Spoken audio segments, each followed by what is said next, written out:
Welcome to the Great Detectives of Old Time Radio from the Lake Hope Cabins near MacArthur, Ohio, as well as Nelsonville, Zelensky, and various other towns and townships. This is your host, Adam Graham. If you have a comment, send it to me, box13 at greatdetectives.net. Follow us on Twitter at Radio Detectives and become one of our friends on Facebook, facebook.com/Radio Detectives. A reminder, as you're making your travel plans, remember JohnnyDollarAir.com first. JohnnyDollarAir.com is a Priceline affiliate, so you get all the benefits of going through Priceline.com, but part of the purchase price goes to support the Great Detectives of Old Time Radio at no additional cost to you. So remember, when making your travel plans, check JohnnyDollarAir.com first. Well, now it's time for today's episode of yours truly, Johnny Dollar. The original air date, August the 28th of 1960,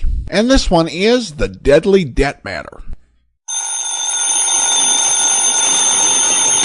Johnny Dollar. Johnny, this is Don Boomhauer. Down in Sarasota, Florida? That's right. Don, how are you? How's the real estate business? Just fine, and business is booming. Yeah, I haven't seen you since I flew down there to do some fishing with our mutual pal, Earl Poorman. That one with his misguided sense of value. Now, what's that mean? Oh, his trips out to California all the time.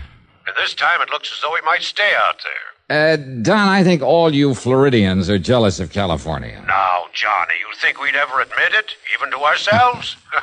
Be rank heresy. Anyhow, with Earl Poorman out of town, at least for a while, I'm kind of holding down the office of Tri-State Life and Casualty these days. So, what happens? Trouble. Client's name is Thomas Patterson. All right, what's happened? Somebody knock him off or something? No, not yet. But a few years ago, when he was living up in Jacksonville, well, Tom was the sole witness to a murder. Yeah? The killer was tried and sent to state's prison. Uh-oh. Huh? So now this killer's on the loose, and you figure Tom Patterson's life isn't worth a bag of beans. That's it, exactly. Want to come down here and see what you can do about it? Nope. Now, But, Johnny. okay, Don, I'll grab the first plane I can.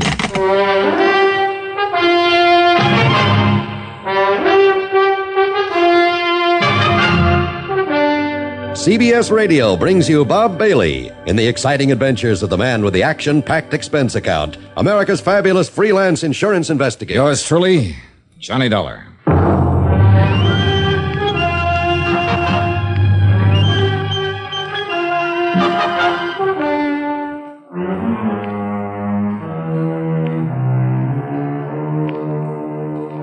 Expense account submitted by Special Investigator Johnny Dollar to the Tri-State Life and Casualty Insurance Company, Sarasota office.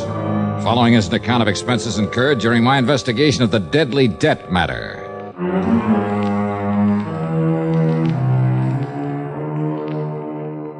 Expense account item 1, 7940, taxi in a plane out of Hartford. The flight was good, and by early afternoon, I was in Don Boomhauer's real estate office in Sarasota, Florida.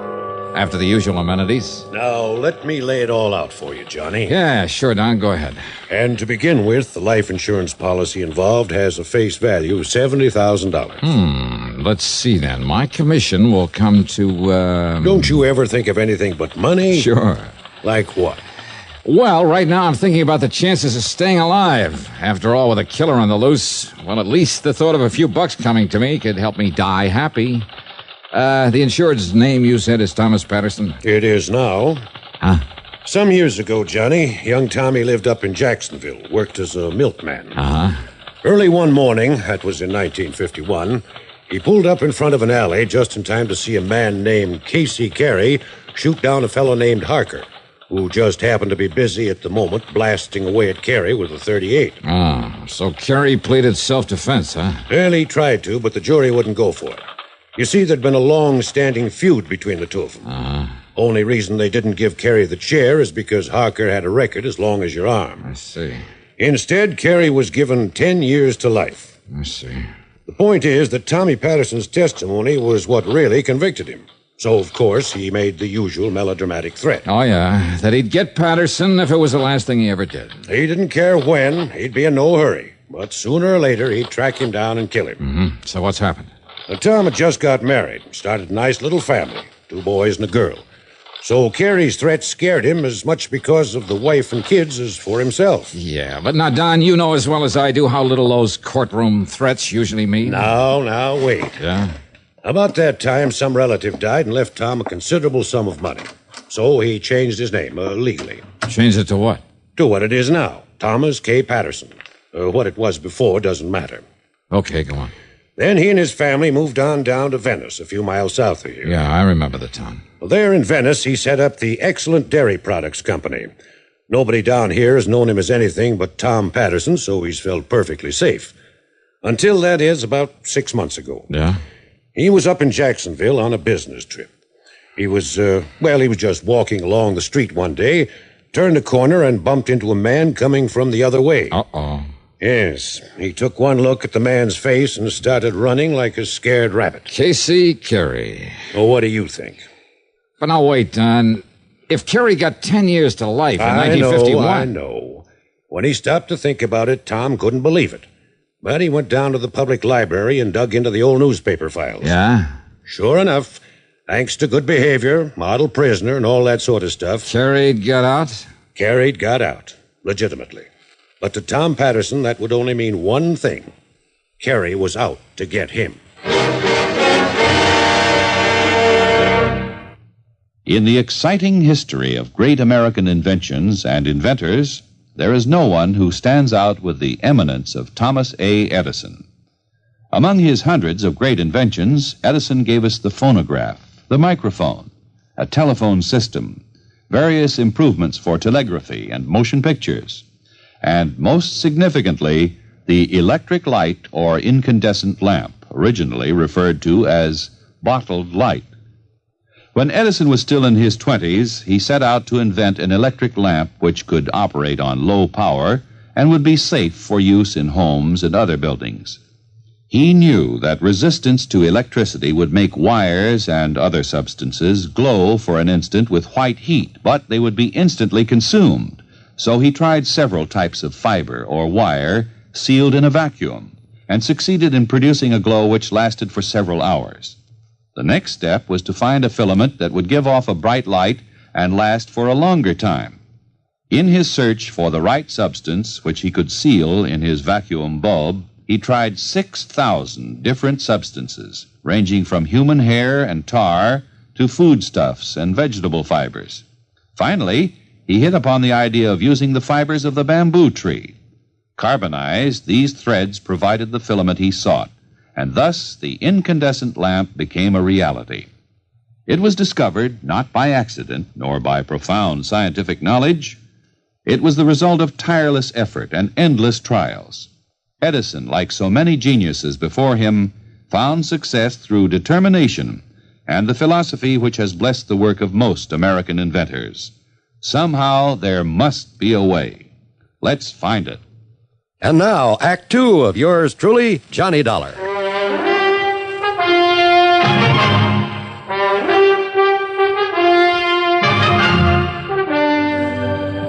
Now, wait a minute, Don. Yes, Johnny? Tom Patterson wasn't sure that Carey actually saw him, recognized him, huh? Well, at the time, no. After all, Tom had only had a very brief glimpse of the man, and the man had made no attempt to go after him. Uh-huh. But he's sure now that it was Carey. Yes. All right, so what did he do? He drove on back to Venice, quietly bought himself a Colt 32 and got a permit to carry it. Did he tell the police why he wanted the gun? No. Of course, all along, Johnny, Tom had hoped that Carey hadn't recognized him. That even if he had, he wouldn't know where to look for him.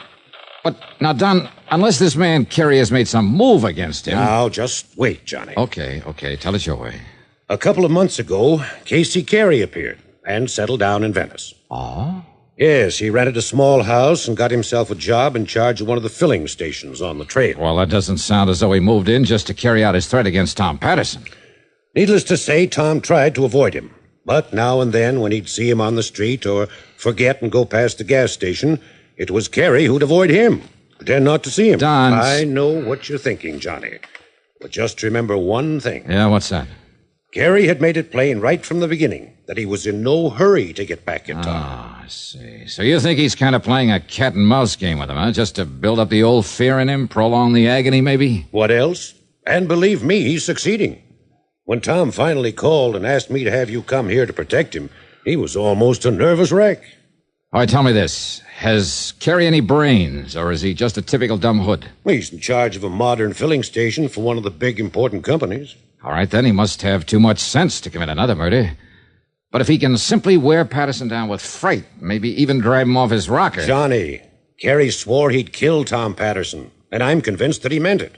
More important, Tom is. What do the police say? Well, Tom hasn't told him, in order to keep his wife and kids from finding out about it. That's a pretty small town, you know. If it weren't for his family, Tom would have just pulled up stakes and headed for Timbuktu. Don, if he's as scared as you seem to think... As I seem and to if think... there's no good reason for it... Well? Got an extra car I can use? Yeah, sure. The yellow one parked out front. Good. Here. There are the keys. All right, thanks. What are you going to do? Drive on down to Venice to see Tom Patterson and the police. Item 2, $4.25 for a tank full of gas. In Venice, I found Tom Patterson in his office at the Excellent Dairy Products Company, about to leave for the day. What Don Boomhauer had said about him was true. He was just about beside himself with fear, and somewhat against his wishes, I hauled him over to police headquarters. Brad Younger, the chief, was most cooperative. But... Okay, Billy, let me know when he comes in. That's it. And yes, Mr. Dollar, I know all about Casey Carey. Oh? Then why haven't you done something about him? Now. Why have you let him settle down here in Venice? Now, just a minute, Mr. Tom. If you know who he is, that he's the man who's threatened to kill me... I said just a minute, Mr. Tom. Now, you just sit there and be quiet. Yeah, please. Go on with what you were saying, Chief. Mr. Johnny, I learned all about Carey from the big oil company he works for. All about him, including that foolish thing he said in court 9 years ago. All right, then. So I had a little talk with him, and we kind of kept an eye on him. Of course, only the boys on the force, and I know that. Well, we weren't sure that Mr. Tom here knew about him being here or recognized him. Of course I did. There was no reason to scare him or that nice family of his. Very considerate, Chief. Considerate? What's considerate about letting a killer settle down here in the first place? Now, hold it, will you, Tom? But look here, Mr. If you Dollar. want help in this thing from me or the police or anybody else... Of course I do. Why else do you think I had Mr. Boomhauer send for All right, then let us handle it our own way. Don't you see- Otherwise, we'll be glad to back out. Just let you take care of it all yourself. But Well... All right, Mr. Dollar, I'm sorry. Okay. So anyhow, Mr. Johnny, I'm convinced that Casey Carey is all right. He's forgotten his threat. And I tell you that he... No, Chief. I've got to have protection against him. Somebody to watch over me night and day. Tom, suppose Carey hasn't forgotten his threat to kill you. I'm sure he hasn't. And suppose Chief Younger were to give you protection for a while, in the hope Carey might try to make a move. For a while, did you say? That's right. He said he'd be in no hurry to get me. I know and that. he's waited 9 years so far. He'll wait longer if he has to, but sooner or later he's... And what about my family? Excuse me, Chief. Here's that report you asked. Oh, okay, Billy, okay. I'll be through here in a minute. Yes, sir. Now, you're a very upset man, Mr. Tom. Well, wouldn't you be? And I see there's a pistol permit listed in your name. You have that gun on you, Mr. Tom? It's at home in my bureau. What about it? Now, don't you think it might be real sensible if you turn it in before you get excited and do something foolish? No. No, I don't. Why not, Tom? Because if you won't help me, then maybe I'd better help myself.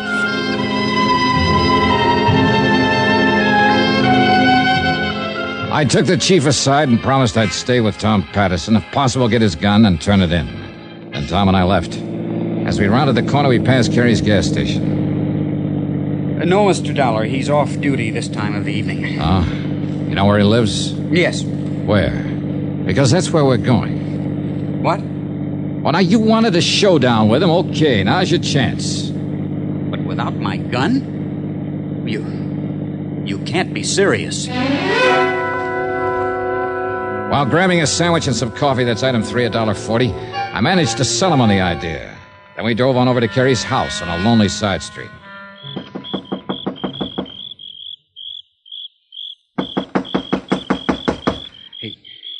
He must have seen me, Mr. Dollar, and he's probably waiting in there Ask in the dark. me, there's evil in there, mister. Huh? Yes?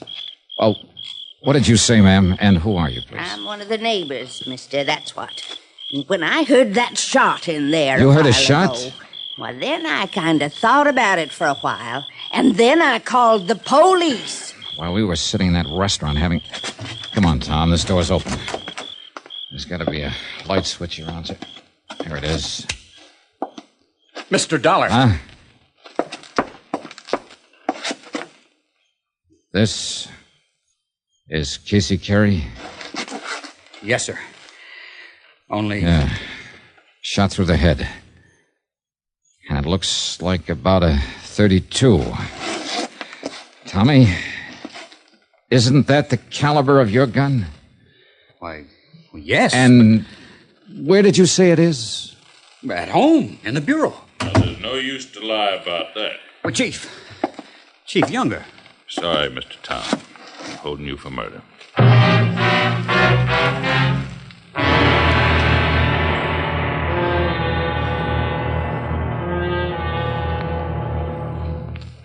Gold is considered more precious than silver.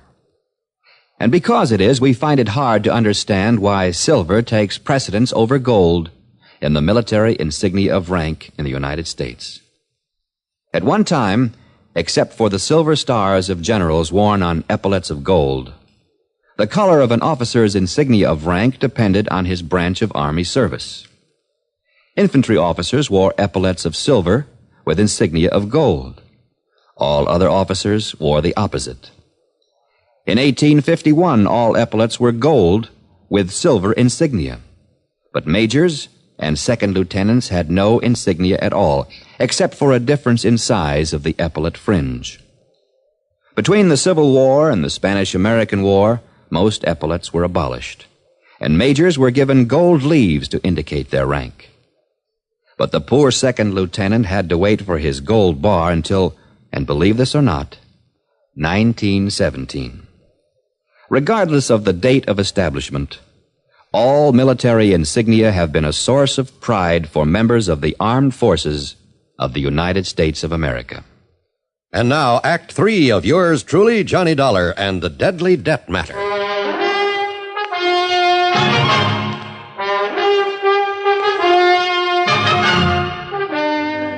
That's right, Mr. Tom. I'm holding you for the murder of Mr. Casey Carey.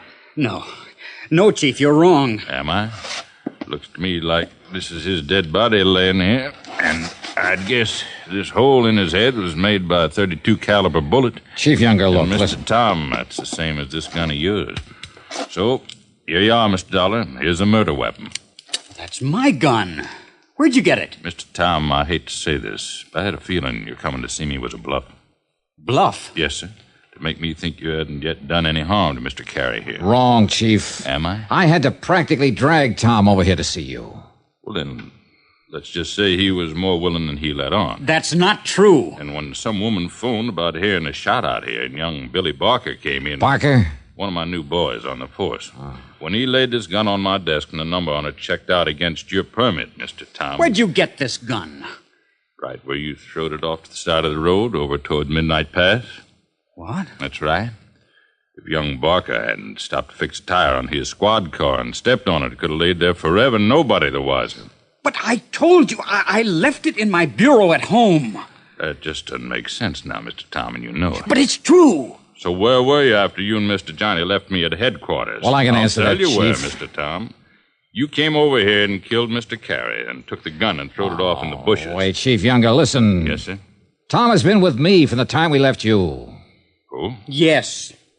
Well, then all that means is you killed him before you came to see me. No, Chief. And when the doc digs a bullet out of Carey's body, and I take it along with your gun up to the police lab in Sarasota... Mr. Dollar. And if they match up together... Tommy, it looks kind of bad for you, doesn't it? No, please. Listen. You better come along with me, Mr. Tom. Maybe Chief Younger was right. And when a report came back from ballistics that the bullet had come from Tom Patterson's gun, when Tom had no way of proving he'd left the gun at home, well, I still couldn't believe Tom had done it. Another thing, the neighbor woman had heard the shot only a little while before we got there. What's more, Carey's body had still been warm. But instead of putting up a defense for Tom, I decided to play a real wild hunch that just might turn up Carey's killer. Item 3 from a phone booth. 30 cents for a call to Don Boomhauer. No, Johnny. The man Tom saw Carey murdered back in 51 was named Harker. Not Barker? Nope. Gerald Harker, with an H. Well, then I guess my hunch about this new man in the department. Hunch about what? Oh, it's nothing, Don. Forget it. And thanks. So maybe I was wrong. So maybe instead of always acting on these crazy hunches, and yet...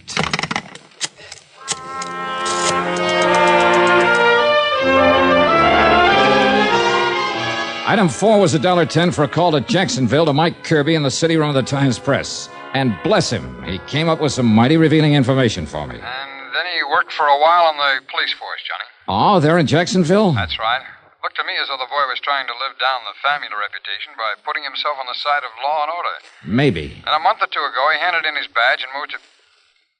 Hey, what was that maybe you threw in? About his being on the side of law and order? That's right. But, Johnny, if he was a cop... Here's another maybe. What? Maybe that boy still is. What? A cop. Thanks a lot, Mike.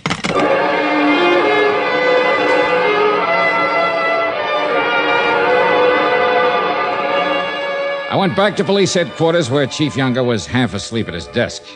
I told him I wanted to have a little talk with one of his men. No, Mr. Johnny, but it's after midnight, and he doesn't come on duty until late in the morning. But okay, if you insist, I'll call him, get him out of bed, and have him come down here. And then about half an hour later, they're in Chief Younger's office. Something special, Chief? Get me out of bed this way? Billy, I want you to meet Johnny Dollar. Mr. Johnny, this is Billy Barker. Hi, Billy. Mr. Dollar? Only, why did you change your name from Harker when you came down here to Venice? Huh? What's that, sir? I'm afraid it was a dead giveaway. I don't know what you mean, sir. I'm sure I do. That and the fact you didn't move down here until Casey Carey did. Oh, you mean that man that was killed this afternoon? That's right. The man who'd killed your own father back in 51. Is that true, Billy? How did you know, Mr. Dollar? Casey Carey, the man you swore you'd someday get even with for killing your dad. How did you know that? I didn't. I was guessing. Looks to me like you guessed right, Mr. Johnny. Now look. When you learned that Carey was getting out of jail, you joined the force up there, hoping that maybe you could find some excuse to kill him in line of duty. You don't know that. But before you could do it, he moved down here to Venice. So you followed him and joined the force down here. You think that's the reason I came down here? All you could do was bide your time. Until this afternoon, when you heard us talking in here and found out about Tommy Patterson recognizing Carey, being so wild with fear that he was willing to kill him. Now you listen. So all you had to do was get hold of Tommy's gun. I don't know how or when. That's beside the point. Mr. Johnny, you sure of this? I'm not sure of anything, Chief. You bet you are. But if Billy is willing to go over to the police lab in Sarasota, let them make a paraffin test of his shooting hand. Well, Billy. All right, you two. Oh, you don't kill.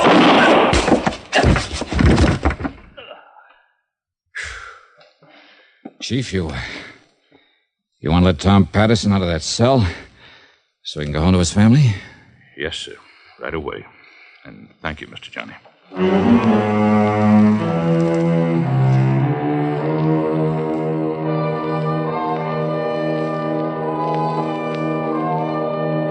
Expense account total, including our motel room, some fishing out in the Gulf with Chief Younger the next day, then the flight back to Hartford.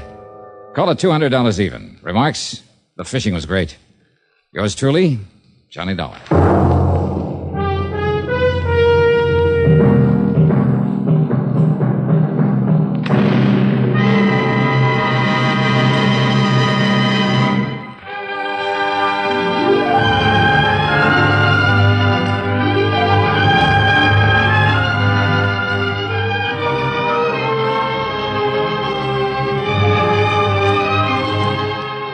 Yours truly, Johnny Dollar, starring Bob Bailey, originates in Hollywood and is written, produced, and directed by Jack Johnstone.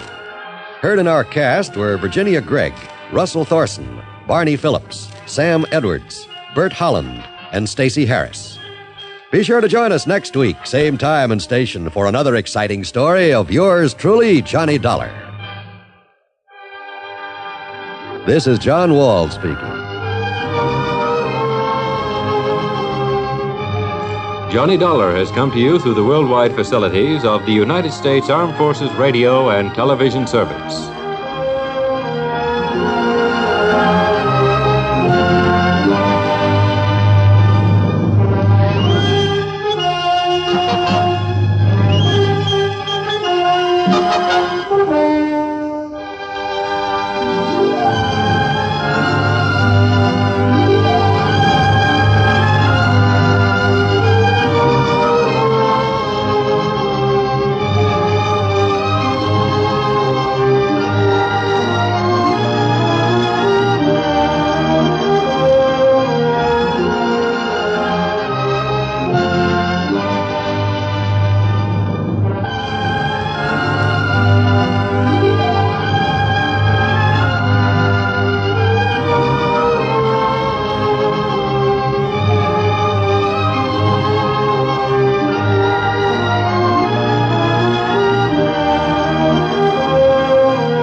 is Andrea J. Graham, author of the Web Surfer series. Oh, and a Madam's Wife. You're listening to the Great Detectives of Old Time Radio.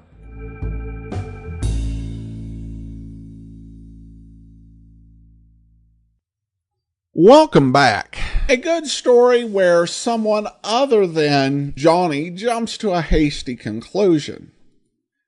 That was actually somewhat worthy of Inspector Faraday, though it all gets sorted in the end, with the real killer giving himself away with a very obvious change of last name, but still a solid episode with a few nice twists. It didn't go in a straight progression like you'd expect. This is probably one of the better scripts from this era of Johnny Dollar from the late 1950s, early 1960s. All right, well, now we do turn to listener comment and feedback. And I received an email from Craig who writes in, "Hello from South Texas. I've been listening through various different formats for some time now, and I enjoy your podcast a great deal. I was listening when you got your new intro music, so that's how that shows you a little bit about my longevity." Yeah, that was, I think we changed our intro music probably within our first 200 episodes, so definitely been listening a long time.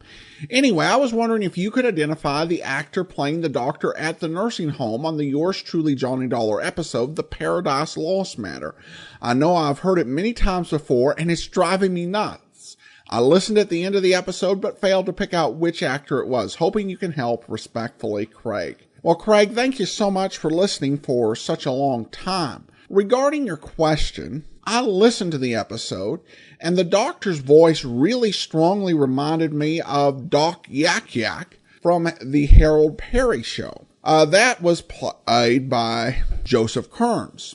However, Joseph Kearns was not in the closing credits for the Yours Truly Johnny Dollar episode, so I'm not certain which member of the cast played that role. If anyone out there who has listened to this has a good idea as to who played the doctor's role in the listed cast, please let us know at box13@greatdetectives.net.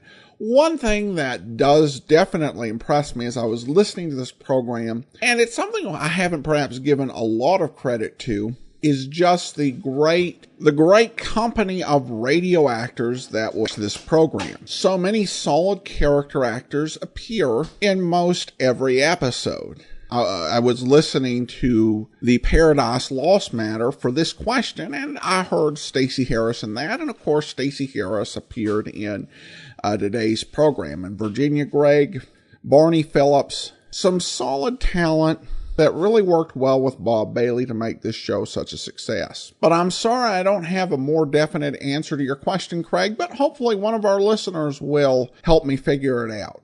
All right, well, that will do it for today. Join us back here tomorrow for Dragnet, and next Friday it's another episode of Yours Truly, Johnny Dollar. In the meantime, send your comments to box13@greatdetectives.net. Follow us on Twitter at Radio Detectives, and become one of our friends on Facebook, facebook.com/Radio Detectives, and don't forget about our YouTube